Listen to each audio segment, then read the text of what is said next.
पुष्पातई बौद्ध विगत 33 सालों से धम्म कार्य में अग्रसर है। भारत के कोने कोने में जाकर वह बुद्ध धम्म के प्रचार प्रसार का कार्य करती है। अब तक लाखों लोगों तक उन्होंने अपनी बात पहुंचाई है। पारिवारिक धम्म संगोष्ठी के माध्यम से लोगों को बुद्धिज्म के संस्कार, आचरण, विवाह पद्धति आदि पर मार्गदर्शन करती है। जातिवाद को मिटाने हेतु उन्होंने अपना सरनेम बदलकर बौद्ध कर लिया। पे बैक टू सोसाइटी के माध्यम से वह निरंतर कार्य करती है। पुष्पातई बौद्ध की फैमिली समाज के लिए एक आदर्श है। पुष्पातई बौद्ध समाज के लिए प्रतिदिन कार्यरत रहती है। महापुरुषों के आदर्शों पर उन्होंने ओबीसी समाज में भी परिवर्तन लाने की कोशिश की। भगवान बुद्ध का धम्म यह जीवन जीने की कला है। इसी के माध्यम से आप अपने परिवार में सुख शांति प्राप्त कर सकते हैं। परिवार के अंतर्कलह मिटाएं एवं प्रगतिशील जीवन के लिए बुद्ध के मार्ग पर लोग चलें, इसलिए वह घर घर जाकर लोगों को सच्चाई का मार्ग समझाती है। सभा सम्मेलनों के माध्यम से बेबाकी से वह अपनी बात रखती है। उनके इस कार्य में उनके पति हमेशा परछाई की तरह साथ होते हैं। बच्चे भी माँ को पूरी तरह सपोर्ट करते हैं। एक खुशहाल फैमिली, खुशहाल समाज बनाने के लिए सदैव तत्पर है। व्यूज मेकर्स में आज बात पुष्पातई के संघर्ष और कार्यों की। आवाज़ इंडिया टीवी में आपका स्वागत है। मैं हूं अमन कामले और आज व्यूज़ मेकर के इस खास शो में हमारे साथ एक खास मेहमान हैं पुष्पातई बौद्ध जी। पुष्पातई, आपका बहुत बहुत स्वागत है। पुष्पातई विगत 33 सालों से जो है सामाजिक कार्यों में अग्रसर है, साथ ही साथ बुद्धिज्म के कार्यों में, धम्म के कार्य में भी वो अग्रसर है। भारत के कोने कोने में जाकर उन्होंने बुद्ध के विचारों को, महापुरुषों के विचारों को लोगों तक पहुंचाने का काम किया है, उनमें जागृति लाने का काम किया है। साथ ही साथ समूचे जो हमारा सोसाइटी है, उस सोसाइटी के अंदर में जो है एक बंधुभाव की जो बात है वो करने की कोशिश की है और उनके अंदर के इश्यूज है वो सॉल्व करने की कोशिश की है। तो काफ़ी ऐसे कुछ काम है जो उन्होंने अपने लाइफ में अब तक किए हैं और ये 33 साल का सफ़र है। इस सफ़र के बारे में जब हम जानेंगे, उनसे समझेंगे। ताई, आपका बहुत बहुत स्वागत है। सबसे पहले मैं आपसे सवाल जानना चाहता हूँ कि विगत 33 सालों से आप समाज में कार्यरत है, विशेषतः बुद्धिज्म की बातें लोगों को बताती है, हमारे जो महापुरुषों का आंदोलन है वो मूवमेंट आपको लोगों को बताती है। तो ये शुरुआत कैसे हुई, आपके मन में कैसे आया कि मैंने अपना समय जो है सोसाइटी के लिए देना चाहिए और कुछ लोगों की ज़िंदगी में बदलाव लाना चाहिए? सबसे पहली बात तो माता पिता की बात होती है तो सच में हमारे जो पिताजी थे बहुत धार्मिक विचारों के थे, जिसे अवधूति भजन या अभंग कहते थे, वो करते थे और तबला वगैरह बजाना ये उनका था। और आज गिटार बोलते हैं, उस समय वो क्या बोलते थे, तंबूरा टाइप का जो होता था वैसा बजाते थे, भजन करते थे। तो एक तो वो जन्म से मिला है। और सबसे बड़ी बात अगर हम कहना चाहेंगे तो जो सहचर होते हैं, वो जो पार्टनर होते हैं लाइफ में, तो इनका बहुत बड़ा योगदान है। और आज ये 33 साल मेरे पूरे हो गए हैं और 34वां साल चल रहा है मेरे लाइफ का। तो सबसे बड़ा योगदान मेरे सहचर का है ये लाइफ में। सामाजिक कार्य में मैं आज इतनी अग्रसर हो चुकी हूँ। सबको मेरा मैत्रीपुर जय भीम। मैं अरुण गढ़पाले, रिटायर BSL से हूँ मैं। Before joining sir I in air force, वहाँ से भी रिटायर्ड होकर मैं BSL में ज्वाइन किया। उसके बाद में फिर मैं नौकरी करने के लिए MP सर्कल में ड्यूटी किया मैंने, और साथ में वहाँ का देखा वातावरण और बाबा साहब के विचारों से काफ़ी हम प्रभावित थे। तो बाबा साहब ने जो हमको दिया है, जो मार्ग बताया है, उसी मार्ग के ऊपर हम चलने की हमेशा कोशिश किए है। तो ये शुरुआत कैसे हुई, आपके मन में कैसे आया कि आपने सोसाइटी के लिए कुछ काम करना चाहिए? मैं बहुत छोटी थी, मतलब 17 साल की उम्र में शादी हुई। मई में, मतलब 8 मई को शादी हुई और 6 जून को मैं 18 साल की कंप्लीट हुई। तो जैसे ही मैं एक copper mines area, Malajkhand Balaghat ज़िले में, और वो छत्तीसगढ़ एरिया पड़ता है उस साइड में। और छत्तीसगढ़ में जब मैं गई और वहाँ का देखी तो क्वार्टर सिस्टम थे उस समय के बने हुए, और वहाँ रहते थे हम, लाइन से क्वार्टर बने हुए थे। तो 80 क्वार्टर बने हुए थे वहाँ। तो वहाँ सभी प्रदेश के, सभी जाति धर्म के लोग रहते थे। तो मिस्टर मुझे कहते थे कि हिसाब से रहना है, अभी छोटी हूँ, बराबर बात करना है। तो तब मैं बहुत नादान थी, मुझे कुछ भी नहीं पता था। पर जब मेरे साथ, मैं जहाँ रहती थी, मेरा 9 नंबर का क्वार्टर नंबर था, 10 नंबर में राजस्थानी रहते थे, और 7 नंबर से 8 नंबर से लेकर मतलब तेली, मराठा, ब्राह्मण। तो ये जो माहौल मिला और मेरी एक्टिविटी थी, मैं थोड़ा पता नहीं वो गॉड गिफ्ट बोल सकते हैं हम कहने के लिए। तो मुझे थोड़ा एक्टिविटी की बहुत आदत थी, तो मेरा घर रखने का तरीका ये वो, तो उससे प्रभावित होने के कारण जो महिलाएं आती थी, पर उसमें मैंने थोड़ा कहीं तो भी जातिवाद देखा। और दिखने में या जो भी चीज़ में अच्छी थी, पर मुझे ऐसा मन में एक घर कर गया कि हर चीज़ में मैं अच्छी हूँ, पर मेरे को ऐसा जातिवाद क्यों दिख रहा है। और उस समय मलाजखंड बुद्धिस्ट सोसाइटी मलाजखंड में पायवा डल रहा था। ये मतलब 90 की बात है। और वहाँ कोई महिला मंडल नहीं था, कोई कुछ भी नहीं था। तो एक बागड़े सर करके थे, तो उनका कहना था कि नागपुर की लड़कियां महाराष्ट्र की बहुत होशियार होती है। तो पहली अध्यक्ष मुझे बनाया गया, जबकि मैं उस समय बाबा साहब के बारे में कुछ भी नहीं जानती थी और मुझे पूरा कुछ भी नहीं मालूम था और उम्र बहुत छोटी थी। तो ये शुरुआत थी। जैसे उन्होंने बिहार में बोला कि इनका कपल बहुत अच्छा है और लाइफ में ये बहुत कुछ कर सकती है, तो तब घर आके मिस्टर को मैंने बोली मैं क्या कर सकती हूँ। तो तब मिस्टर ने बोला चाहे तो बहुत कुछ अपन कर सकते हैं, बस अपना आचरण और व्यवहारिकता इतनी सही रखो तो बाबा साहब को। और सबसे मेन बात, हमारे यहाँ जो सर्चर मिस्टर थे ये बामसेप में शुरू से जुड़े हुए थे। मतलब जब यंग उम्र में थे तब थोड़ा बहुत काम करते थे और वहाँ जाने के बाद वहाँ के लोगों से भी। तो सबसे ज़्यादा मेरे लाइफ का टर्न जो हुआ है तो मतलब गढ़पाले सर की वजह से ही हुआ, मेरे मिस्टर की वजह से। और फिर सबसे पहले मेरे लाइफ में पहली घटना जो अच्छी हुई है वो ये हुई कि वहाँ के माइंस एरिया के ईडी थे, तो उनके हाथों से उद्घाटन समारोह था। और मुझे कहा गया कि आप क्या सावित्रीबाई फुले और महात्मा फुले के जीवन पे 2 लाइन कुछ बोल या लिख सकती है। तो बोलने की डेयरिंग नहीं थी, तो मैं बोली बोल तो नहीं पाऊंगी पर 4 पेजेस का मैं कुछ लिख पाऊंगी। और वो भी मैंने लिखा, तो अपने मन से कुछ नहीं लिखा, किताब निकाली और किताब में से देख के मैंने लिखा। तो ये मेरी पहली शुरुआत थी। तो तब मुझे सावित्रीबाई से प्रेरणा मिली और एक बात सीखने को मिली कि हमारे साथ कोई ना हो, किसी का साथ ना हो, और कितना भी जातिवाद हो या कितना भी कुछ हो, अगर आपका एजुकेशन और आपकी धाड़स जिसको कहते हैं मराठी में, मतलब हिम्मत, वो अगर सही हो, और मिस्टर का जो मोटिवेट करने का तरीका था बहुत शांत स्वभाव के हैं, पर उनको अभ्यास भी बहुत है और बहुत चीज़ें मालूम है और दुनियादारी में उन्होंने देखा है, तो मुझे बहुत मोटिवेट करते रहते थे कि कैसे बोलना है कैसे।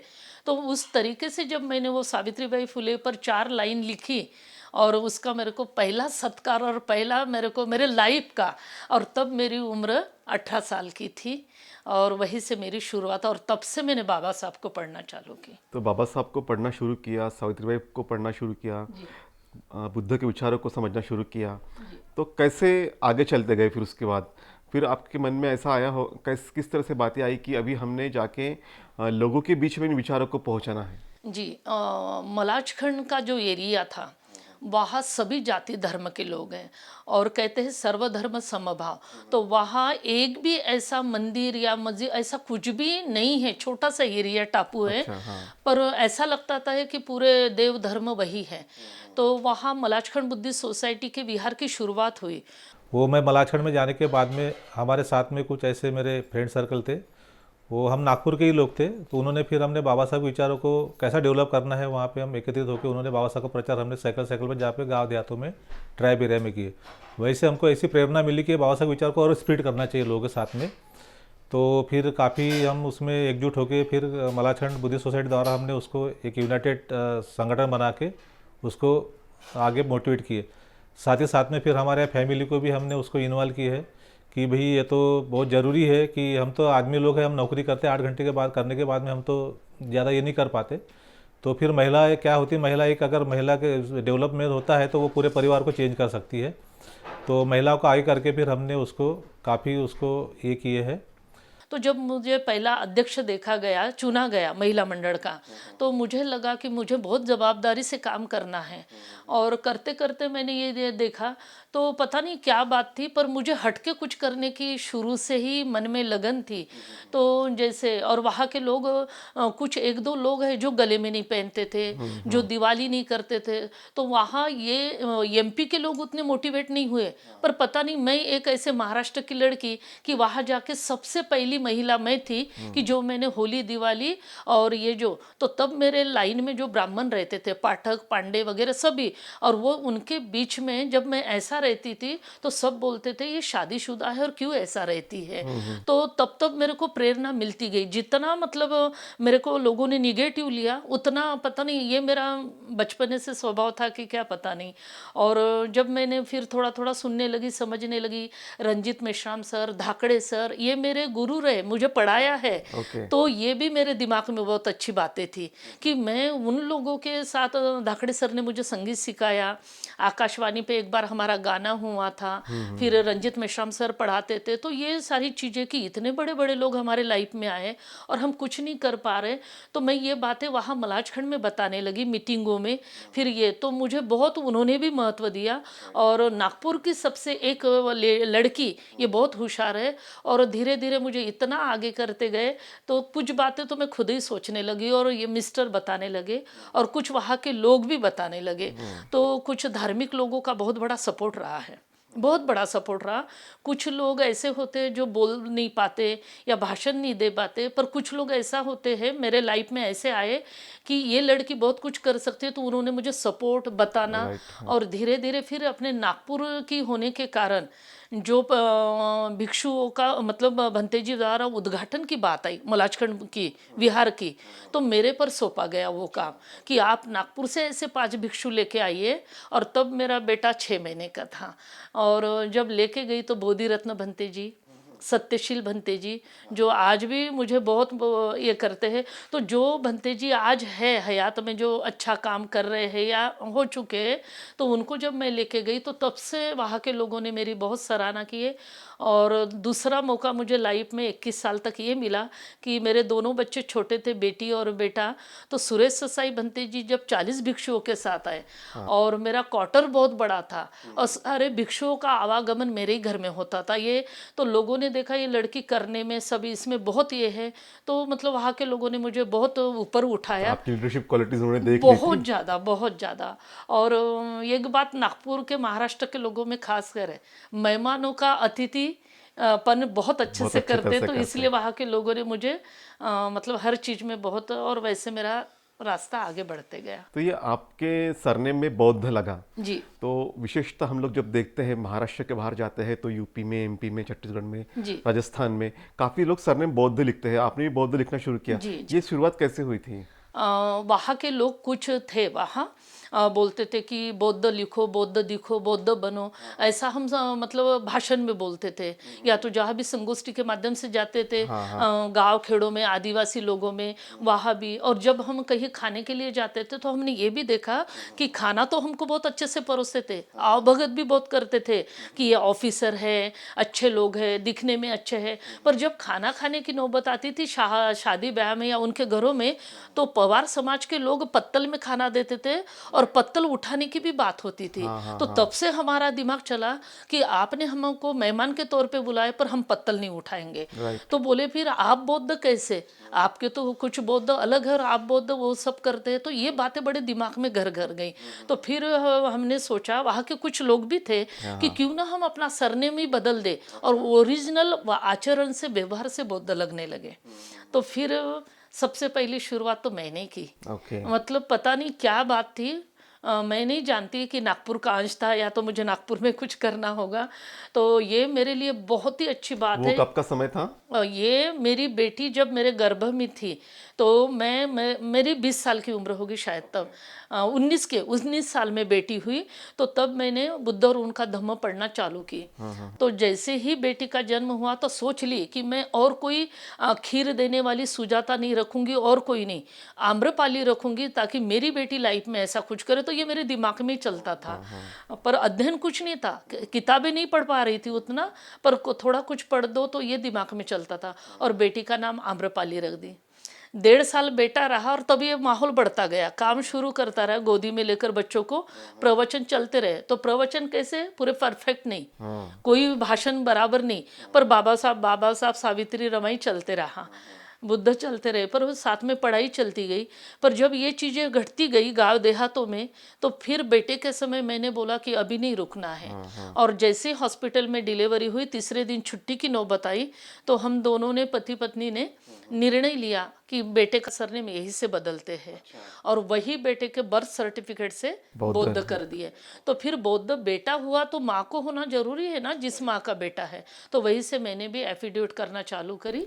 और फिर इनके जो लाइफ पार्टनर के हिसाब में जो भी अपने डॉक्यूमेंट्स होते हैं, उसमें धीरे धीरे मेरा नाम सर्विस बुक में पहले का तो गढ़पायली है, अभी भी कुछ कुछ में गढ़पायली है, पर धीरे धीरे अभी बौद्ध चढ़ते जा रहा है। तो बेटे का सरनेम बौद्ध ही हो गया है। और ये बात तो मैंने फिर एक बदल करी मैंने लाइफ में, सबसे बड़ा बदल मैंने ये की कि ये करने से, जैसे अभी हम नागपुर में, पूरे भारत भर में मैं काम कर रही, तो मैं देख रही हूँ कि लोग बौद्ध तो बोलते हैं, पर आचरण में हम कुछ और ही दिख रहे। तो ये मैंने, किसी ने नहीं, पर मैंने ये इतनी गाढ़ बांध ली कि मैं ओरिजिनल वैसा बन के दिखा दूंगी, और ये मेरी कोशिश आज तक चालू है। धार्मिक इसमें वातावरण में हमारे लोग आज भी अंधविश्वास में काफ़ी फंसे हुए हैं। तो अंधविश्वास फंसे होने के बाद में हमने कहा कि बाबा साहब की जो बॉयस प्रतिज्ञा है, इसको लोग काफ़ी तक पहुंचाना है हमको। तो हमने काफ़ी गाँवों में उधर में ये किए, हमने उसको शिविर लगाए, हमारे मैडम के साथ में भी लगाए शिविर, और काफ़ी गांव के लोगों को हमने उसको डेवलप किया है, और लोगों को बताया कि धम्म का मार्ग ये है, बाबा साहब ने जो 22 प्रतिज्ञा बताई, इसको तो आपको चलना है। उसमें कर्मकांड और जो भी हम जो करते कुरीतियाँ, ये सब गलत है। बाबा साहब ने ऐसा मार्ग बताया, इसके ऊपर आप चलिए। ये आपने पारिवारिक धम्म संगोष्ठी के माध्यम से काफ़ी काम किया, काफ़ी लोगों तक गए, विहारों के माध्यम से आपने काम किया। तो पारिवारिक धम्म संगोष्ठी की कंसेप्ट क्या थी, उसके माध्यम से आपने क्या सोचा था? जी, मलाजखंड बुद्धिस्ट सोसाइटी के जो पूरे कार्यकर्ता थे, उसमें हमारे बहुत सारे लोग थे, बहुत कार्यकर्ता थे। और जैसे हमारे मिलिंद बौद्ध है, हमने साथ में मिलके काम किया है। तो हम जब भी बैठते थे तो एक महिला के नाते मुझे ही बुलाया जाता था।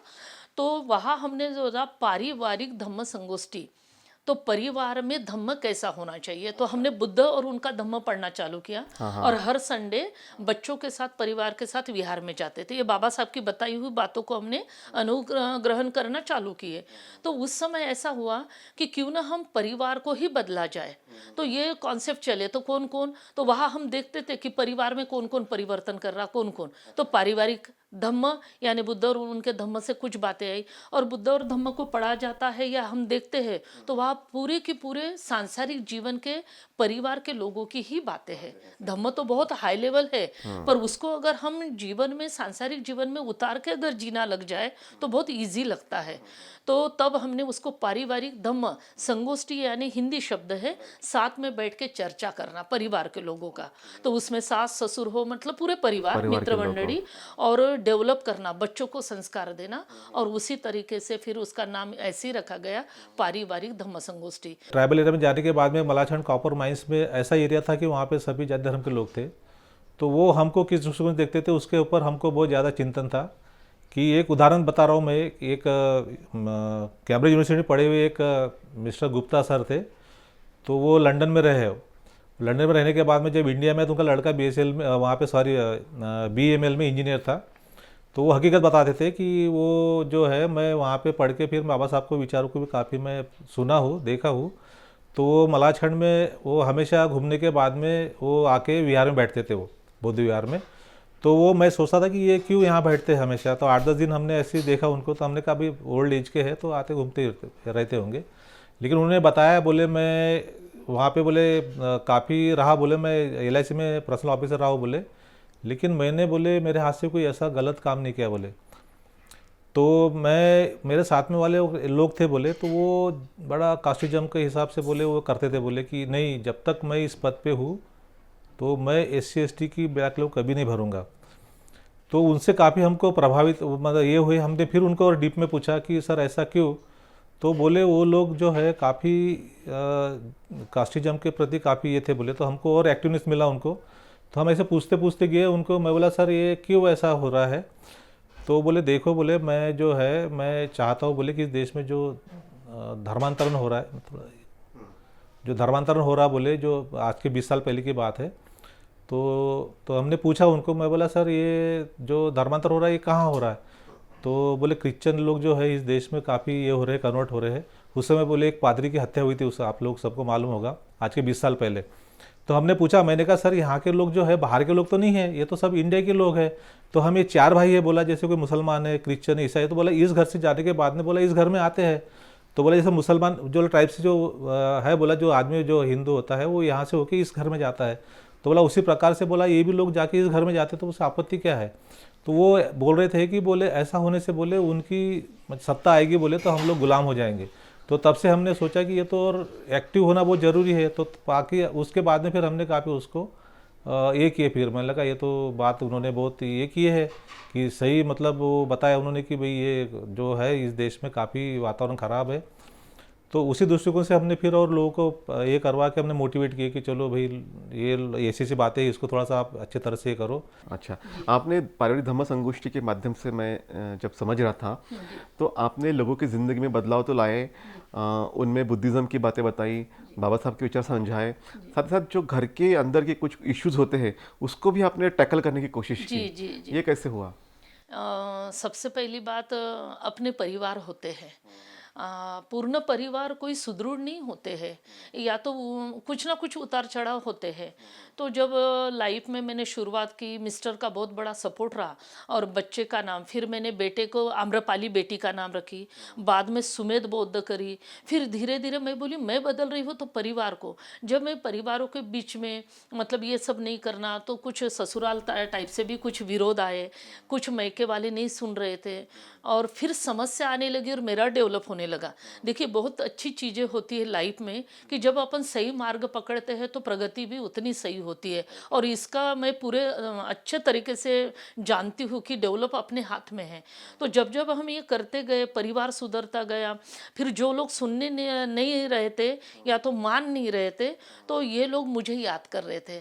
तो मैंने एक चीज़ है मेरे में, मैं आर्थिक मदद भी करती हूँ। ये मैं शब्द यूज़ कर रही हूँ क्योंकि मैंने बाबा साहब से ये सीखा, सावित्रीबाई से, कि खुद आप आर्थिक, मानसिक, शारीरिक श्रम नहीं देते किसी को तो आपकी बात भी कोई सुन नहीं सुनेगा नहीं। सकता।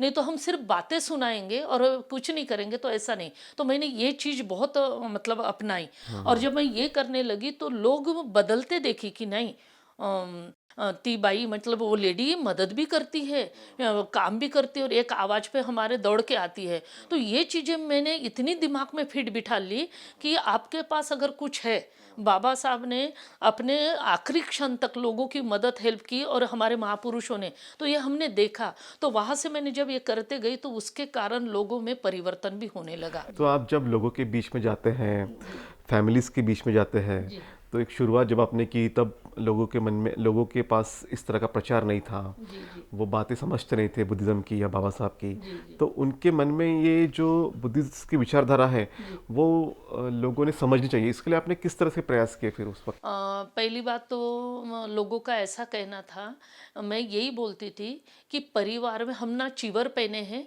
ना हम कोई त्याग कर रहे हैं। जब मैं परिवार में रह के, मेरे छोटे बच्चे मेरा परिवार होके, मैं जब इतना अच्छे से जी पा रही हूँ तो आप क्यों नहीं? राइट। तो ये बातें मैंने बहुत दिमाग में भरी, और सांसारिक जीवन की, बुद्धिज्म की बातें बहुत हाई लेवल की बताने के बजाय मैंने साधारण वो बातों को बड़े रखी कि आप ऐसा करके देखो। देखो जैसे कि परिवार में पुरुष है, हमेशा महिलाओं को एक मनु भार्गव के पद्धति से तुच्छ ही मान रहे हैं या बुद्धिज्म को कम समझ रहे हैं, और वो चीज़ों के उनमें वही। तो मैं महिलाओं को बोलते गई कि आप अपने एक्टिविटी से या अपने सोजवड़ता से या अपने अच्छे स्वभाव से घर के वातावरण को जी पाती है, समझ सकती है। तो मैं आपको गारंटी से बताती हूँ कि सांसारिक जीवन में कोई प्रॉब्लम नहीं आएंगे। और बुद्ध के जो महामंगल सूत्र है वो मुझे पूरा पाठ और अच्छे से पता है, और भगवान बुद्ध ने बार बार ये चीज़ कही गई कि महामंगल सूत्र परिवार के लिए बहुत अच्छे हैं, 38 मंगल। और इस पर अगर रोज आप याद करते, स्मरण करते हैं, या लाइफ में कोई गलती भी होगी और उस पर चलने की कोशिश करते हैं, तो निश्चित आपके सांसारिक जीवन में अड़चने नहीं आएगी। और मैंने कोई भी हल हो तो उसको बुद्धिज्म और बाबा साहब और सावित्री रमई का बहुत ज़्यादा उदाहरण दी मैंने। तो एक बात बहुत अच्छे से रही कि मैं उससे नर्वस कभी नहीं हुई, पॉजिटिव ही मिला मुझे, और उसके पीछे क्या कारण है मैं नहीं जानती। आप अपने भाषण में कई बार ऐसा कहते हैं कि जो महलों वाले लोग हैं, बंगले वाले लोग हैं, जो हमारे सोसाइटी का जो एक रिच कल्चर है और जो हमारा एक मध्यम वर्ग है या फिर जो स्लम में रहने वाले लोग हैं, इनमें काफ़ी आपको अंतर नज़र आता है कि बुद्धिज़्म केवल इन्हीं के लिए है, क्या ऐसा आप बोलते हैं? ये क्यों ऐसा आपको लगता है? नहीं, बुद्धिज्म जैसे हाईफाई लोगों की बात है या हम किसी की भी अदर लोगों की, बुद्धिज्म ऐसा है, ये जातिवाद के लिए नहीं है। ये बुद्धिज्म अपने प्रगति को उठाने के लिए है। बुद्धिज्म को कोई भी उठा के देखे या बुद्ध को कोई भी पढ़े या समझे बाबा साहब के दृष्टि से, तो वहाँ आपको कोई जात या पात या कुछ भी समझ में नहीं आएगा। पर हम जिस माहौल में रह रहे हैं वहाँ वही बातें डाली गई है। और रही बात हाई लेवल का वर्ग है, जो हाई प्रोफाइल का वर्ग है, वो बुद्ध या बाबा साहब को अपने सिर्फ घर और मुद्दे तक मानता है। ये बात को मैं आज भी बोलना चाहूँगी, मेरे को इस बात का डर नहीं लगता, क्योंकि ये बात का अनुभव आप हकीकत के साथ अगर नाम के साथ भी बताना चाहेंगे, मैंने ऐसे कितने लोगों को देखी। क्योंकि पैसे वालों ने भी कभी कभी मुझे बुलाया, ताई आमच्या घरी शांती नहीं है, तर तुम्ही या, आणि पैसा सगळं काही नहीं है। तो मैं वो भी मतलब बता सकती हूँ कि पैसे से शांति नहीं आती। शांति अगर आती है तो इन महामानवों को, इन संतों को अगर आप बहुत गौर से देखते हैं तो इनके पास बहुत कुछ था और कुछ नहीं भी था। था तब भी उन्होंने त्याग करके समाज में कुछ दिया, नहीं था तब भी दिया। तो हम उनसे क्या ले रहे? फिर जब हम लोगों के बीच में जाते, ये तो कुछ भी नहीं, अपने लिए जी रहे हैं, पेबैक नहीं करते हैं, नहीं कर रहे हैं। तो इसलिए मेरे हर बार आपने जैसा बोला कि बोलती हूँ, तो आज भी मैं वही बात बोलती हूँ। अभी लॉकडाउन के बीच की बात बता रही, बहुत पैसे वालों के घर शादियाँ हुई तो पूरे गलत तरीके से हुई, पूरे गलत तरीके से हुई। और वही बोलते हैं इंजॉय करना है, लाइफ को जीना है। पर आपका स्लम वर्ग आज भी है। कितनी आज मेरी बेटी की शादी में अगर मान लो लाखों रुपया मैं खर्च करती हूँ, तो अगर लाखों के जगह 1000 पे आ जाऊँ और वो लाखों लाखों लड़कियों के लिए या 10 लड़कियों के लिए तो हम कुछ कर सकते हैं। तो ये मानसिकता अभी भी हमारे समाज में नहीं आई। बस उस कारण मुझे ये चीज़ है, बोलते ज़रूर है, मंच पे बहुत हाई प्रोफाइल के लोग बैठते हैं, पर जब कोई स्लम में काम करने की, मैं आपको अभी भी बता दूँ, अभी की बात, पिछले महीने की बात, बच्चे मेरे को बोलते हैं, वो रिकॉर्डिंग मेरे पास है, बच्चे बोलते हैं मैम हमको स्कूल दिलवा दो। तो स्कूल दिलवा दो बोलते ही साथ मैंने बोली दिलवा दो या तो कैसे, मतलब उनके कहने का मतलब खुलवा दो, हम घर रह के ये। और उनकी माँ लोग हमारे पास आके बोलती है काई करा ना मैडम, कुछ भी करो पर हमारे बच्चों को कुछ, मोबाइल नहीं है लोगों के पास, परेशान। अगर मैं बोल रही हूँ कि 2500 का मोबाइल 3 लोगों को मैं खरीद के दे सकती हूँ, मैं 4 लोगों की, 300 लोगों की बात नहीं, तो क्या इतना अमीर वर्ग हमारे समाज में नहीं, इतना सजग वर्ग नहीं? पर ये चीज़ें हम नहीं कर पा रहे। क्या हम स्कूल नहीं खोल सकते स्लम लोगों के लिए? आप हम मिलके अगर हर एक ने बोला 50-50 हज़ार रुपया जमा करें। बिक्कू लोगों की हमेशा हम पर एक कंप्लेंट होती है कि आप मतलब प्रशिक्षण सेंटर नहीं खोलो, बिक्कुओं का है नहीं, और आप हमसे सुधार की बात करते। तो वैसा ही हम स्लम लोगों के लिए भी, तो हम मंच पे बोलते ज़रूर है, पर मैं विरोध नहीं कर रही हूँ, पर बोलते जरूर है पर कर नहीं पा रहे हैं। तो ये मेरी भी उसमें कुछ गलत हो सकती है, तो मैं वही चाहती हूँ। तो अच्छा, एक बात और है कि आप इतना समय सोसाइटी के लिए देती है और इतना व्यस्त होने के बावजूद भी आपने अपने बच्चों को अच्छे से पढ़ाया लिखाया, एक अच्छे लेवल पे लाया, एक आपने आदर्श स्थापित किया है। कैसे आपने अपने बच्चों की परवरिश की? हमारी आजी सास थी, उनकी पसंद थी मैं, मेरे मिस्टर ने मुझे देखा नहीं था। इनके घर के जितने भी बुजुर्ग लोग थे उन्होंने मुझे पहले पसंद किया था। तो उनका ये कहना था, मेरी बड़ी बहन को बोले थे हम एक ही शरीयत पे इस लड़की को मांग रहे कि इतने लोगों की ज्वारी की भाकरी इसको बनाते आना चाहिए और इसको खाना अच्छे से बनाता आना चाहिए। तो फिर हमारे घर के सभी लोगों को उनके विचार पटे। हमारे पापा थे जो पुराने विचारों के थे, तो वो देखते थे, जातिवाद तो गया नहीं था, लाड़वन बावने बार के। अब उस समय तो मेरे को बहुत कुछ नहीं समझता था, कुछ भी नहीं। पर जब ये लास्ट बार देखने आए तो तब मतलब मेरी एक सास ने बोली थी, आम्हाला अशा खानदानीतली पोरगी पाहिजे की 3 कुळाचं नाव चालवलं पाहिजे. तो ये चीज मैंने मेरे माँ को पूछी थी कि माँ ये क्या शब्द है, 3 कुळ म्हणजे काय. तो वो मेरी माँ कहती है, जैसे हिंदी में अपना इंटरव्यू चल रहा तो मैं हिंदी में बोलूँगी, उसने अपनी अनपढ़ भाषा में बोली, बेटा 3 कुळ का मतलब होता है जिस घर में जाती हो उनका नाम कमाना, जिस मामकुड़ से मतलब मेरे घराने का है उसको चलाना, और जो माँ बाप का घराना ससुराल का होता है उनको चलाना, ऐसे 3. तो मैं तो मामकुड़ क्यों देखते हैं. तो वो बोलती है मतलब मैं किस घराने से हूँ, मेरे संस्कार कैसे है, फिर वो मेरे मामकुड़ कौन सा है, वो घराना कैसा है, इसलिए वो घराने से खून खानदान से चला आता है, तो उस घराने की लड़की कैसी होती है इसलिए मामकुड़ देखा जाता है. और आज भी कुछ लोग पूछते हैं. तो इसलिए तो ये चीज़ें, फिर कुछ बातें ये मैं शादी होने के बाद गले का नहीं पहनती थी, ये तो जैसे ही नागपुर आती थी, पंचशील नगर का हमारा ससुराल, तो मेरे पीछे पूरे भिड़ जाते थे, मेरी सास ससुर मेरी जेठानी, इनी अरुणला बिघडवलं, ऐसा झालं म्हणजे आमच्या पोराला आपल्या, और मैं ये चाहती थी कि बदल करूं, और ये बड़े प्राउड करते थे. तो ये पार्टनर इतने अच्छे थे, तो इनका एक शब्द हमेशा, और आज भी नहीं भूलती मैं, हमेशा एक शब्द बोलते थे, पुष्पा कोई कुछ भी बोले अपन अपना काम अच्छे से करना चाहिए, उसका रिप्लाई नहीं करना चाहिए.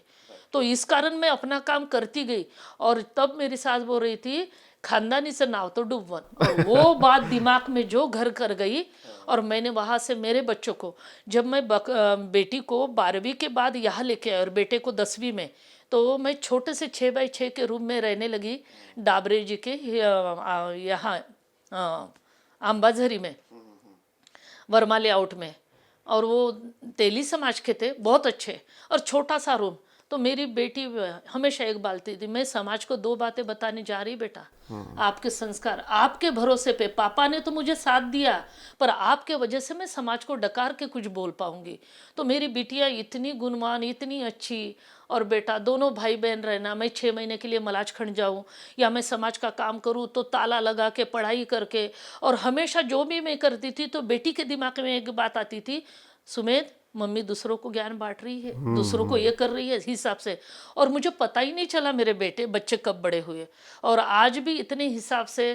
तो बहुत मतलब मैं तो ये मानूंगी, और पूरा श्रेय मैं बाबा साहब के विचार को जो पढ़ी मैंने, सावित्री रमाई के, तो शायद इनके कारण ही मैं इतना अच्छा बन पाई, ऐसा मुझे लगता है. एक बात मैंने और भी जानी थी कि आप जब घर में होती नहीं थी तो घर के काम जो है बच्चे या फिर आपके हस्बैंड करते थे. जी जी ये आपने कई बार बताया है. ये भी लोगों को बताइए. जी. अभी जैसे अभी उन्होंने मेरी पूरी तैयारी कर दी है ना. तो उनका बहुत बड़ा, तो हमेशा मैं बोलती थी बच्चों को कि पापा बेटा चावल 20 किलो 15 किलो दूर से तुमको अच्छे चावल पसंद है, एमपी का चावल बड़ा फेमस, तो ये बच्चों को अच्छा चावल पसंद है, मेरी बिटिया को स्पेशली. तो खंदा भी दुखता था, तो सुबह 4 बजे निकलते थे, रात को 11 बजे नागपुर पहुंचते थे. पहाड़ी का एरिया, मिनी बस से आते थे और बाद में ट्रेन में. तो वो चावल पापा को लगता था कि बच्चे को पसंद है करके इतना तकलीफ उठाते हैं, तो तुम लाइफ में क्या कर पाओगे, ये तकलीफ. और बाबा साहब का और बुद्ध का हमेशा उदाहरण देती थी कि सावित्री आम्रपाली होना, आप सुमेध होना. मैंने दोनों नाम क्यों रखी, ये हमेशा लाइफ में नाम से भी बच्चे और जीवन लाइफ बनता है. हाँ. तो जब ये चीजें मैं बताती गई, तो बच्चे, मेरी बेटी 3री क्लास में थी तब से अपने स्कूल का ड्रेस प्रेस करती थी. संस्कार मैंने बचपन से दी. बाद में मेरी बेटी जब 10वीं में गई तब से मैंने खाना बनाना ही नहीं जानी बेटी. और आज भी उसके बाद मिस्टर हमेशा बोलते थे कि मुझे रिटायर होने दो, उसके बाद पूरी सेवा तीनों माँ बेटों की मैं करूँगा, तुम तीनों बहुत अच्छा काम करते हो. और इनको प्राउड एक ही है कि मेरी मिसेस ने मेरे बच्चों को बनाई हैं, क्योंकि मैं 8 घंटे ड्यूटी करता रहा, फील्ड पे रहा, पर पूरा मेरे संसार को अगर इतना मौका दिए और बाबा साहब के नामों से हमारा नाम चल रहा है, इनके मिशन को चलाई, इसलिए तुम तीनों की सेवा करना मेरा, ये इनका मतलब. ये बातें बताते समय मेरे को बहुत आनंद भी होता है. तो ऐसा मिस्टर और पति हर घर में रहे तो मैं बता नहीं सकती।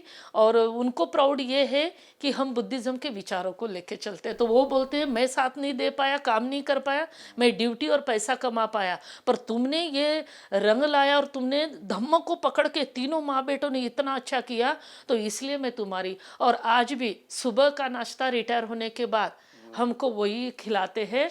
और मेरे साथ पूरे समय आज तक ड्यूटी भी करते थे, तब भी वो 15 दिन की छुट्टियां लेते थे मेरे लिए, बाहर गांव दिल्ली बॉम्बे पूना कहीं भी कार्यक्रम हो तो। और आज भी पूरे समय वो मेरे को साथ देते हैं। एमपी में रहने के बाद में जो बच्चे होते थे मुसलमानों के बच्चे, तो हमेशा मदरसा में जाते थे वो लोग। तो वो मदरसा में छोटे छोटे बच्चे शिविर लगाते थे। तो मैंने कहा ये बच्चे को कहाँ संस्कार मिल रहा है, बेटा हमारे बच्चों को संस्कार ऐसे मिलना चाहिए वहाँ पर भी। तो हमने बच्चों को सिखाया, ये लोग अकेले रहने के बाद में सब अपना बोझा खुद उठाते हैं। तो बचपन से हमने बच्चों को ये सिखाया कि भाई अपने को खुद का बोझा अपने को खुद को उठाना है ये। तो इसलिए बच्चों को हमने घर में सब जो कुछ अपने कार्य होते हैं, जो छोटे छोटे कार्य जो होते हैं ना, बच्चों को सब सिखाना, उनको खाना बनाना सिखाना, ये करना, तो ये सब हमने बच्चों को सिखाया है इसमें। एक उदाहरण के लिए गांव का, एक हम बस्ती में जाते हैं बड़े बड़े, जैसे आप गांव में जाओगे, एक 100 घर के हिंदू हो गए, तो उसमें एक मुसलमान होगा, आप देखिए उसमें। तो एक मुसलमान अपने धर्म को प्रति कैसा कट्टरता से पालन करता है वो। तो उसी प्रकार से हमको भी उस प्रकार से बुद्धिज्म का हमारा लिए हमने, तो उसको भी हमको उस हिसाब से उसको ये करना है। ये बहुत अच्छा आपने बताया कि हर फैमिली के लिए, हर हस्बैंड के लिए, हर वाइफ के लिए आपके जैसा जो कपल है एक आदर्श है। मैंने अभी ये भी समझा है कि आप तो लोगों के बीच जाके उन्हें बाबा साहब के, बुद्ध के, माता रमाई के, सावित्री के विचार तो बताते ही हैं, उनके ज़िंदगी में बदलाव लाते हैं, उनके फैमिलियर जो लाइफ है इसको भी सेटल करने की कोशिश करते हैं, साथ ही साथ पे बैक टू सोसाइटी भी करते हैं। आपने कुछ बच्चियों को भी दत्तक लिया है, इसके बारे में बताइए। जैसे कुछ बच्चे हैं, बहुत बार बच्चे मेरे घर आते हैं, क्योंकि सबको पता है आपके टीवी के माध्यम से, आप लोगों के ही माध्यम से प्रचार भी हुआ, ये भी बात हम नहीं भूलेंगे। हमारा मीडिया भी कुछ अच्छे लोगों को बहुत लोगों तक पहुंचा सकते हैं। तो मैं ये चाहती हूँ, मेरी बात ये बहुत दिमाग में आई है कि हमको कोई अगर अच्छे से पहुंचाता है लोगों तक, तो उसका अच्छा ही मैसेज जाना चाहिए। तो ये बहुत लोगों का इसमें सपोर्ट होता है।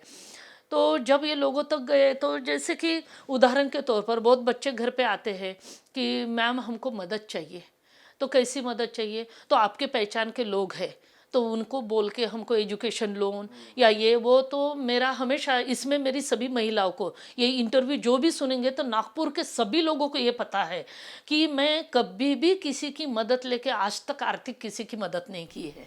मतलब पहचान से जो भी किया, मेरे पास 500 महिलाएं थी, उसमें से घट गई, क्योंकि अभी संगठन बहुत बन गए और हर कोई मतलब अपना लीडरशिप करने को चाहते हैं, तो जो भी है, पर काम बढ़ रहा है। पर मैं बोलती हूँ ग्रुपबाजी ना हो, इसमें भी हम थोड़े बटे जा रहे हैं, तो काम हमारा सही नहीं हो रहा। ये दुख की बात है, और इसके लिए मैं बहुत मेहनत करती हूँ कि एक साथ रहे हर कोई। मैं आपके पीछे हूँ, आप आगे हो जाओ, पर मतलब डिवाइड मत हो। तो बच्चे जब आते हैं, तो हमने बहुत बार लाखों से मदद की। तो हमारी महिलाएं बहुत अच्छी है, इतनी अच्छी है। वो महिलाएं कभी आपको मंच पे ज़्यादा भाषण देती नहीं दिखेंगी, वो महिलाएं कभी भी आड़ा तड़े नहीं दिखेगी, वो महिलाएं डिसिप्लिन में है। और ताई काय म्हणतात, मॅडम काय म्हणतात, कारण की ताईचं सजेशन चुकीचं नाही। तो मैं उनको बोलती हूँ, हमने अपने बच्चों को तो बना दिया, पर ये बच्चों को कौन बनाएगा? तो हम पूरा खुली आंखों से देखते हैं कि इसको सच में एडमिशन की ज़रूरत है, इसको किताब की ज़रूरत है, इसको क्या ज़रूरत है, पूरा हम बायोडाटा लेते हैं। और पूरा कभी कभी तो ऐसा भी किया, हमने खुद जाके एडमिशन करवा दिए। अभी फिलहाल की बात बताती हूँ, मैरिड लिस्ट में मेडिकल में एक बंदे का एडमिशन 5वें नंबर पे आया, और उसमें डेंटिस्ट वाले, MBBS वाले सबका न्यूट्रिशन में हुआ। तो वो लड़के को पैसे की ज़रूरत थी, तो वो बोला मैम मेरे को पैसा नहीं चाहिए, मेरे को सिर्फ आपकी पहचान की मदद चाहिए, ताकि आप वहाँ चल सके या कोई, और मेरा मतलब हम लोग थोड़ा सा देर से लेट फी भर सके। तो मैं बोली बेटा ऐसा नहीं, तू बता। तो उसको 1.5 लाख की ज़रूरत थी। तो पहला एडमिशन 55,000 का था, सेकंड। तो मैं बोली तू चिंता मत कर, कल तक। और वो आया 3 तारीख को मेरे घर पिछले महीने, और एडमिशन था 5 तारीख को, लास्ट डेट।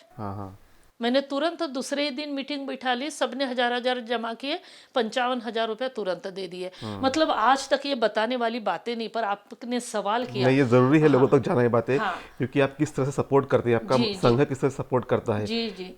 और इसमें कोई फेसबुक नहीं, कोई कुछ नहीं, पर आज 100 से 150 महिला प्रूफ है की वही लोग ये काम करते हैं। ताई 2000 गोळा करायचे और सबके सामने होता है, तुरंत करते, तुरंत हिशोब होता है। ये किसी के पास नहीं होता, किसी के हाथ में पैसा नहीं जाता, हिशोब क्लियर, बिल्कुल देन लेन डायरेक्ट।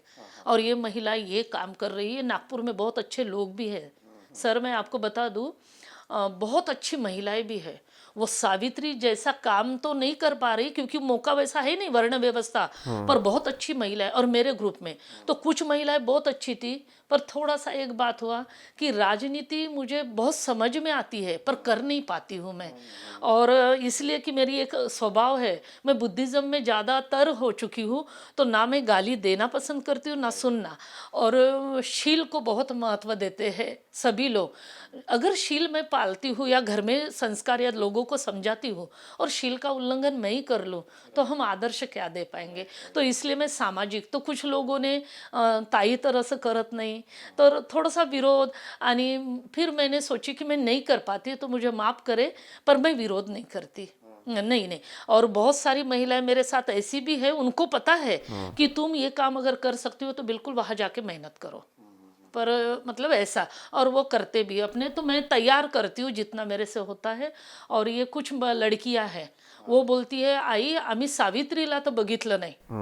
जैसे वो शीतल गडलिंग करके लड़की है, उसके ग्रुप में वो हमेशा बोलती है आई आम्ही सावित्रीला बघितलं नाही, पण या काळामध्ये तुमच्या रूपात आम्ही सावित्री बघत आहोत। तो ये बच्चों ने इतनी बड़ी बात मुझे बोला, प्रोत्साहन दिया। तो ये मेरे लिए बहुत, मैं आपको बता ही नहीं सकती। हमेशा मेरे आंख के रोंगटे खड़े होते, मैं इनके लिए क्या करूं। तो मेरी बेटी मेरे को हर महीने के 10,000 रुपये भेजती है। अच्छा। मैं आपको सच बता दूं। वो कहाँ जॉब करते भी? मेरी बेटी अभी यूके में, आज ही वो ऑस्ट्रेलिया प्रमोशन हुआ, दामाद ऑस्ट्रेलिया गए। 6 साल से यूके में थे और बस कल निकले, आज पहुँचे वो लोग ऑस्ट्रेलिया। और दोनों जॉब करते हैं और टोटली समाज सेवा के लिए। मेरी बेटी मेरे को 10,000 रुपया और थोड़ा बहुत बेटा करता है। और सर मेरी ड्यूटी करते हैं, तब गवर्नमेंट की है, अब मेरी करते हैं। और इस टाइप। तो आपने कुछ बच्चों को अभी दत्तक भी लिया है? हाँ जी, हाँ। तो बच्चों को दत्तक लेने का एक कारण कि जो स्लम बच्चे हैं जिनके माँ बाप नहीं हैं, है ना, जैसे हमारे कुछ एरिया है तो गुप्त एक ओबीसी समाज के हैं, हमारे छत्तीसगढ़ में बालाघाट साइड में कलार समाज के हैं, उनके बेटे को पढ़ाना लिखाना मैं ही करती हूँ, हर महीने के पैसे भेजती हूँ। तो ये बातें हम बताते नहीं। वो बच्चा जिस दिन बड़ा हो जाएगा तो वो मुझे कम जानेगा, पर मेरे बाबा साहब को ज़्यादा जानेगा। और ये मुझे दावे के साथ पक्का पता है, क्योंकि ऐसे लोग, तो इसलिए मैं बोलती हूँ लोगों को कि तुम तैयार हो, नहीं तैयार होने के लिए हमको कुछ तो भी करना पड़ेगा, अपने आप से करना पड़ेगा। और कुछ अभी ये लड़कियाँ जो है, तो ये ईसा सनी की लड़कियाँ, तो मैंने उनको कंप्लीट बोल दी, 10 लड़कियाँ हैं कि कोई भी पढ़ाई हो, कुछ भी हो, बस मेरे को आई को याद करना है, फिर मुझे क्या करना है। और ये बात मैं भंते जी लोगों के सामने भी बोल चुकी हूँ कि भंते जी, और जितने भी विहार बन रहे होंगे या बड़े बड़े काम होते हैं, तो हमारे ग्रुप के तरफ से दान जाता ही है, 10,000, 20,000, 50,000। कैसा जाता है, जो बाबा साहब कहते हैं कि तुमच्या कमाईचा 5वां हिस्सा 20वां हिस्सा धार्मिक कामासाठी, तो हम महिला ये जमा करती है। 3 महिलाओं के पास होता है बैंक अकाउंट, उनके नाम पे है, मेरे नाम पे कुछ नहीं, बस ताईला माहीत असावं। और फिर इस विहार को 10,000 दो, उसको 20,000 दो, ऐसा, और थोड़ा थोड़ा। तो ये तो बात हुई दान भावना की। बुद्धिज्म में आचरण को काफी ज्यादा महत्व है। आपने अपने आचरण से एक आदर्श स्थापित किया, आपकी फैमिली ने आदर्श स्थापित किया है। जब आप लोगों के बीच में जाते हैं तो ये उनका भी आचरण बदले, इसलिए आप क्या करते हैं? जैसे अभी मैं यहाँ रह रही हूँ और हमेशा एक मेरे साथ ये हुई कि जब भी मैं ब्राह्मणों के बीच में रही, अभी अगला वे सर भी मेरे घर आए तो वो भी बोल रहे थे खरंच ताई तुम्ही वाटता, तो मेरे ऊपर कि क्यों हम ब्राह्मणों जैसा ही उदाहरण दें हमें। हाँ। मेरे को ये बात बहुत खलती है, बहुत खलती है। तो मेरे को लोग इस तरह पहचे कि बुद्धिज्म में ये है, विशाखा आदर्श बनी थी या जो भी बना था, तो वो तो ये बात है। पर यहाँ भी आई मैं अंबाझरी में इजेड खोबरागड़े सर ने भी ये बात रियलाइज़ की है। 52 साल बाद हिल टॉप में मैंने बहुत लंबी रैली निकाली थी, वहाँ रही तो मैं वहाँ मैं 6 साल रही। चंदू थे और बहुत अच्छे से इतने लोगों ने और पूरा अंबाझरी घुमाई थी मैंने बिक्कू बिक्कुनियों को।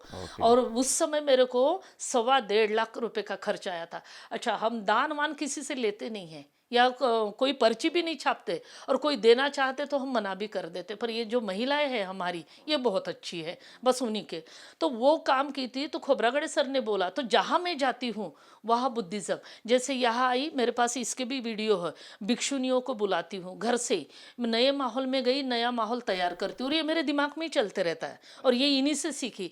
तो यहाँ से रैली निकालना, सामने सफ़ेद कपड़े, फिर महिलाओं की रैली निकालना, चलना। तो विशाखा कैसी थी मेरे दिमाग में, ये जो आप जितना भी मेरे को पूछ रहे, तो मैं विशाखा से भी बहुत प्रभावित हूँ। अच्छा। मतलब धनांजनी की बेटी धनांजनी ने वोटी भरी, और वोटी भरने के बाद जब श्रावस्ती में गई, मिगार ने अपनी माता कहा तो धन्य वो बहू होगी। तो क्या ऐसी बेटी और ऐसी बहू हम कन मात्र तो हो ही सकते हैं। तो ये चीज़ें मेरे दिमाग में बहुत, और उसी तरीके से मैं मोटिवेट करती हूँ लोगों को। तो ये जो मेरे पास 150-200 महिलाएं ये इसी टाइप की रहती है, और कितनी तो भी शादियाँ बौद्ध पद्धति से हो रही। हाँ, ये शादी का भी आप अभी चलन है कि आप लोग शादियां लगाते हैं, जी जी, और कुछ लोग विरोध भी करते हैं कि शादी भिक्खु लोगों ने लगानी चाहिए। इसके बारे में ज़रा बताइए। बिल्कुल गलत है। मुझे भिक्खू लोग भी सुन रहे हैं, अब भी मैं भोपाल से आई पिछले संडे को, बराबर है। भिक्खुओं ने पहली बार शादी लगाना ही नहीं है, और नागपुर के बहुत अच्छे भिक्खु वर्ग है जो मेरे गुरुवर्य है, मेरे लिए बहुत सही मार्ग दिखाने वाले हैं। आज उनकी उम्र 70 की है, 80 की है। सदानंद भंते जी ने भी इस बात को पहले तो विरोध किए थे, बाद में भंते जी ने भी माने। कितने ऐसे भंते जी हैं जो मलाजखंड में आए थे, वो मेरी बात को रियलाइज करते। मैं ये नहीं बोल रही शादी मुझे ही लगाना चाहिए, दान भी नहीं चाहिए मुझे, आप चाहिए, पर शादी मतलब बाबा साहब कहते हैं जर भिक्षु असेल भिक्खू होंगे तो शील और आशीर्वाद उन्होंने ही देना चाहिए। और जिन्होंने सांसारिक जीवन का त्याग किए तो वो सांसारिक जीवन को जोड़ने की बातें कैसे कर सकते हैं, और जोड़ने की नहीं भी करे पर आशीर्वाद तो सांसारिक जीवन को दे ही सकते हैं। तो हम गुरु परंपरा ना भूलें, क्योंकि बाबा साहब ने ये चीज़ को बहुत मायने रखा। जब मैं शादी, तो अभी आजकल बहुत लोग बुलाते हैं, शादी लगाना मेरा काम भी नहीं और शादी भी नहीं लगाना है, पर परिवर्तन करने के लिए ये चीज़ें मैं ज़्यादा कर रही हूँ। तो इसलिए तो बहुत सारे भंते जी ने, नागदीपंकर भंते जी है, बहुत सारे भंते जी है अपने नागपुर में, वो सभी मेरे को सपोर्ट करते हैं। अभी आपके मिजोरम के भंते जी है, मतलब यहाँ जरीपटका साइड में रहते हैं, उनको तो मैंने क्लियर बोला था, तो बोले आपके नागपुर के लोगों को आप सुधारिए, वो सुनेंगे मुझे। तो मैं बोली मैं क्यों सुधारूं, आप मना करिए ना। और आपको एक बात बता दूं, बुद्धिज्म को हम सही तरीके से नहीं ले रहे, इसलिए लोग फायदा उठा रहे, और इसलिए हमारे समाज में गंदगी भी पसर रही। आज भी सामाजिक कार्यकर्ता, सेक्रेटरी, अध्यक्ष महिला मंडल की हु बोलते हैं, लाल साड़ी बगैर लड़कियों को विदा नहीं कर रहे। पर मेरे घर की शादी नागपुर में मैंने जानबूझ के की, देखा है लोगों ने। तो हमने तो सार करते समय लाल साड़ी नहीं पहना है, कोई घूंघट नहीं, कोई चूड़ी नहीं, कोई फेटे नहीं, और पेशवाई राज्य जैसा फेटे क्यों पहना है। आजकल का माहौल बन गया फेटे। सुंदरता उसमें नहीं, सादगी में है। फिर हम बाबा साहब की बात करते तो बाबा साहब कहते हैं कि आदर्श विवाह होना चाहिए और सादगी पूर्ण होना चाहिए, तो सादगी तो कहीं नहीं दिख रही। तो इसमें हम अगर बता रहे तो विरोध क्यों, और विरोध कौन करते। मैं बता रही, हर कितने लोगों, अदर लोगों के मेरे पास मैसेज है कि आप सही में समाज के लिए आदर्श है, पर विरोध मेरे अपने लोगों का होता है, तो तब कहीं ना कहीं थोड़ा सा गिल्टी महसूस होती है, फील होता है कि मैं अपने लोगों को कैसा बताऊं। मैं उनको यहाँ तक बोलती हूँ कुछ बिगड़ गया तो मैं इसकी गारंटी लेती हूँ, पर मुझे बुला भंते जी ने पर एक काम किए, सुमनोपाल भंते जी ने, तुरंत उनकी मेरी चर्चा हुई और उन्होंने बोला बहुत अच्छा बोले आपने, तो तुरंत उन्होंने एक काम किए, मेरे सामने ही फोन लगाए और आप शादी। मैं बोली भंते जी आप करिए फ़ोन, उनको बोलिए ये गलत चीज़ है। बिल्कुल बोले, आज तक किसी ने मेरे साथ इतनी चर्चा नहीं की, बोले सुमन पालो। और बहुत सारे और भंते जियों के साथ मैं बोलती हूँ, भंते जी आप मुझे बताइए, आप हमारे गुरुवर्य। अभी तो एक भंते जी को बड़ा बुरा लगा कि माता पितु उपट्ठानं पुत्रदारस्य संग हो अनाकुलास कम मनता एतं मंगलम उत्तमं। मतलब माँ बाप से बढ़कर बुद्ध कहते हैं मैं भी नहीं हूँ और भंते जी बोलते आपने पहले माँ बाप का स्वागत क्यों किए, हमारा क्यों नहीं किए, मतलब हमारा अपमान हो गया। ये कहा की बात हो गई, ऐसा नहीं होता ना। तो कुछ चीजें, मैं बड़ी हूँ ऐसा नहीं, बिल्कुल भी नहीं कहूंगी, पर मैं ये बोलती हूँ बाबा साहब ने जो चीजें बताए, बुद्ध को हम जान रहे बाबा साहब की वजह से, और बाबा साहब ने हमको ये जो नया जीवन दिया है ये बाबा साहब की देन सही है। बात तो पहले हम किसको देखेंगे, बाबा साहब को। सावित्री रमाई का आदर्श अगर मैं ना लूं, आज मेरी हिम्मत ताकत देखिए ना, 5,000 इतने बड़े घर, और वो कैसे इसमें रहे। पर सावित्री रमाई ने, जीजाऊ ने, अब फातिमा शेख हो, चाहे जो भी महान महिलाएं हो, इन्होंने जो आज हमारी जो स्टैंडर्ड बनाया है, उन्होंने त्याग किया, तभी तो आज हम अच्छे बने। तो फिर अच्छे बनने के बाद हम क्यों नहीं समाज सेवा कर सकते। तो वही मेरा ये कहे कि शादी बहुत, और आप अपने माध्यम से, मैं तो यही बोलती हूँ, गलतियाँ बहुत हो रही शादियों में। आप बताइए, लॉकडाउन में मैंने, आज भी हजारी पहाड़ में कभी भी आप अपना कैमरा लेके चलिए, कपड़े की झोपड़ियाँ बनी हुई हैं, और इतने जवान लड़कों के साथ। तो वो अनिकेत बोलता है, मैम आपके उम्र की सिर्फ मैं ही लॉकडाउन में 5 महीना घूमी कंटिन्यू, एक भी दिन घर में नहीं। और जैसे कि आपने कहा, मैं पूरा टाइम 300 दिन वर्क रहता है मेरा, डोर टू डोर 300 दिन। तो शादी में कुछ बातें मैं बताती हूँ कि आपका जो प्रतिज्ञा है, जिसको अबौद्ध लोग वचन बोलते हैं, पर बाबा साहब ने भारतीय बौद्ध महासभा के अंतर्गत 5-5 प्रतिज्ञा दी, और वो प्रतिज्ञा जीवन को हमेशा, और हमने वो याद रखा, शायद तभी लोगों के लाइफ में हम ये चीज़ें ले जा पा रहे हैं। इतने साल का आपका संघर्ष है, आपने समाज के अंदर की जो कुरीतियाँ थी उसको बदलने की कोशिश की, और निरंतर आपका एक काम शुरू है। तो पिछले 33 सालों से आप समाज को किस पायदान पर पाते हैं इस वक्त? बहुत अच्छा। जैसे अभी देखिए, सभी लोग स्टेटस में डालते महिला दिन, हार्दिक मंगल कामनाएं। नहीं ना, महिला दिन वो किनको कहा रहे हैं, जिन लोगों ने किया। फिर वो रानी लक्ष्मीबाई हो, या झलकारी बाई हो, चाहे सावित्री रमाई, जिजाऊ फातिमा शेख हो, चाहे मतलब मदर टेरेसा हो, ये उन लोगों ने किया, उनके लिए महिला दिन की हार्दिक शुभकामनाएं या मंगल कामनाएं।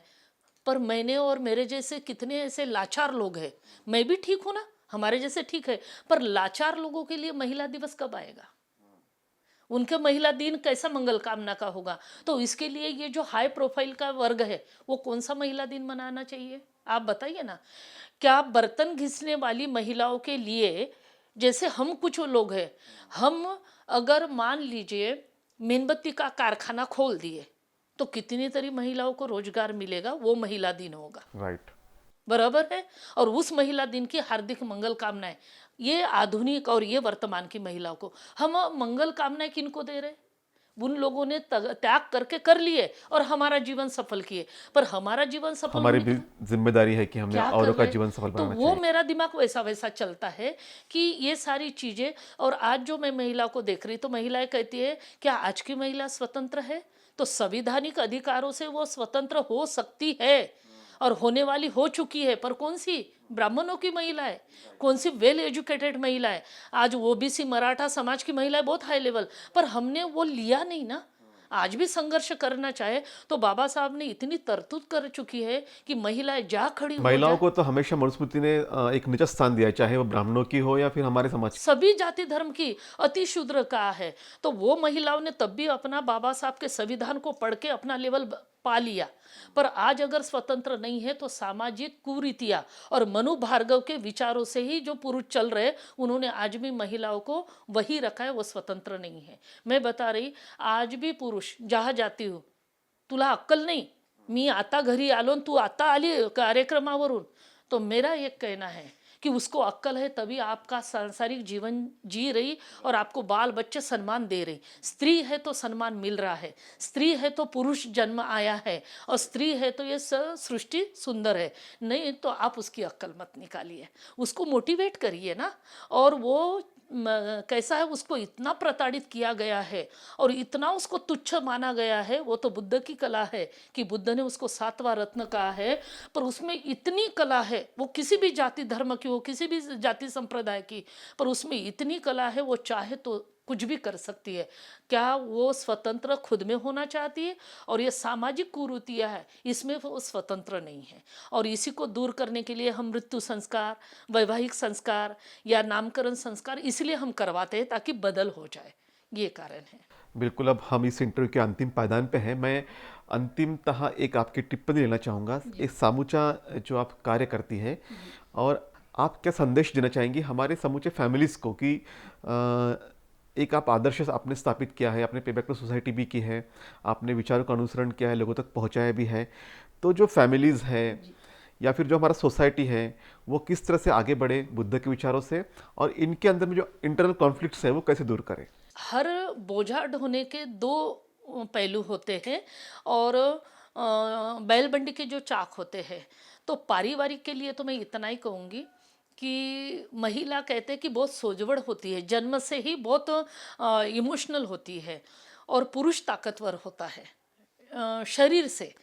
पर महिला अगर वो हर दिमाग से, हर चीज़ से, और बुद्ध ने, विज्ञान भी कहता है कि महिलाओं में एक साथ बहुत सारे विचार और अच्छापन होता है, उसको अगर पुरुष समझना चाहे तो घर का वातावरण बहुत, और बच्चों में उसका बहुत अच्छा इफेक्ट जाएगा, ये मैं गारंटी से बताती हूँ। पर आप खाते बैठते उठते जो भी है वातावरण बुद्धिज्म का, घर में आप कैसे रहते हैं, पति पत्नी या परिवार, उससे ये नया जनरेशन या छोटा बच्चे जनरेशन ये अपने आप सीखता है। मैं आपको बता दूं, बच्चों को, मतलब मैं अपनी ही तरफ से बता दूं कि बच्चों को सिखाने से ज़्यादा घर के वातावरण से बच्चे डेवलप होते हैं, चाहे फिर वो बुद्धिज़्म की बात हो चाहे संस्कारों की। और ये बात मैं सिर्फ बौद्ध महिलाओं के लिए या पुरुषों के लिए नहीं बोल रही, ये सभी के लोग कि आपके घर तक। और ये बातें हम उच्च वर्ण के लोग जो समझते हैं उनके घरों में यही होता है, बहुत सिस्टम से व्यवहार किया है। वो बोलते समय भी इतना अच्छे से, बेटा क्या कर रहे, जैसे मैं ये चीज़ें सीखी हूँ कि हमने जो भी निर्णय लिया है तो 10वीं से हमने बच्चों के हाथ में सब कुछ दे दिया। एटीएम कार्ड से लेकर तो गाड़ी खरीदना है या घर चलाना है तो मेरा बेटा चलाता है, 10वीं से मेरी बेटी।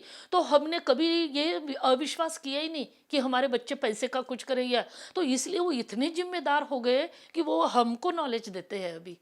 तो ये पारिवारिक। और रही बात कि आज के दिन संदेश क्या देना चाहिए, इंटरनली जो भी इश्यूज है, इसके लिए थोड़ा सा ये जो बुद्धिज़्म है, मतलब पंचशील है, ये बहुत मायने रखते हैं। और ये पंचशील सिर्फ बौद्धों के लिए नहीं है, लोग गलत समझते हैं। दीक्षा भूमि पे इस बात को मैंने बोली थी कि पंचशील सिर्फ बौद्धों ने नहीं लेना चाहिए। पंचशील का मतलब होता है अपने आप को ऊपर उठाना, मतलब उसमें पूरे आचरण की सीढ़ी लिखी है। तो ये जो शील है हमारे जीवन में, रोज हम शील वंदना अगरबत्ती मेणबत्ती ना लगाए पर वो शील को हम स्मरण करें तो। और महिलाओं के ऊपर, मैं महिला होने के नाते ही बोल रही हूँ, महिलाओं के ऊपर बहुत कुछ डिपेंड करता है। मैं ये पुरुषों का पक्ष नहीं ले रही हूँ, पर ये बातों को मैं ठाम तरीके से आज के दिन बताऊंगी कि महिला में बहुत समझदारी होनी चाहिए, बहुत ज़्यादा उसमें बहुत कुछ करना पड़ता है। पुरुष को क्या 8 घंटे बाहर का होता है, पर वातावरण में जो है, पर इतना ही है, अपने आचरण को भी काबू में रखे तो इंटरनली प्रॉब्लम नहीं आते, मुझे ऐसा लगता है बहुत सारी चीज़ें। और पुरुष क्या करता है, पूरा बाहर बाहर घर में ध्यान नहीं देता, तो 1 घंटा खाने के समय तो भी घर में थोड़ा ध्यान दे।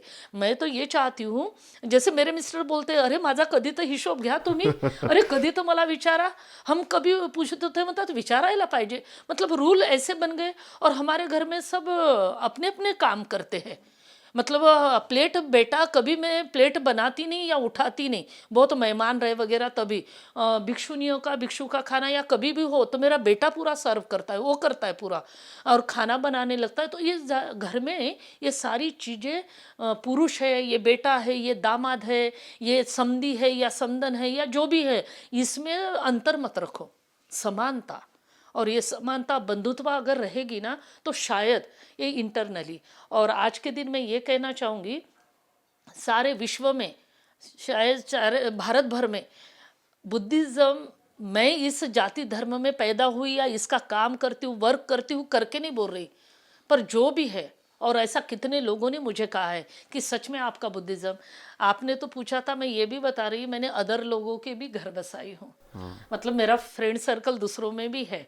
तो पहले तो लोग मुझे जानते ही नहीं कि मैं मतलब ऐसा बोलते हैं मुझे, पर मुझे बहुत प्राउड लगता है। मैं जहाँ भी जाती हूँ नया और बुद्धिज़्म का क्या है मैं दिखा देती हूँ, और उनको मैं प्रूव करवाती हूँ कि आप मेरे को क्यों बुलाए हैं। तो वो बोलते हैं आप इतनी अच्छी है, सर कितने अच्छे हैं, पति आपके जैसे होने चाहिए, बच्चे ऐसे।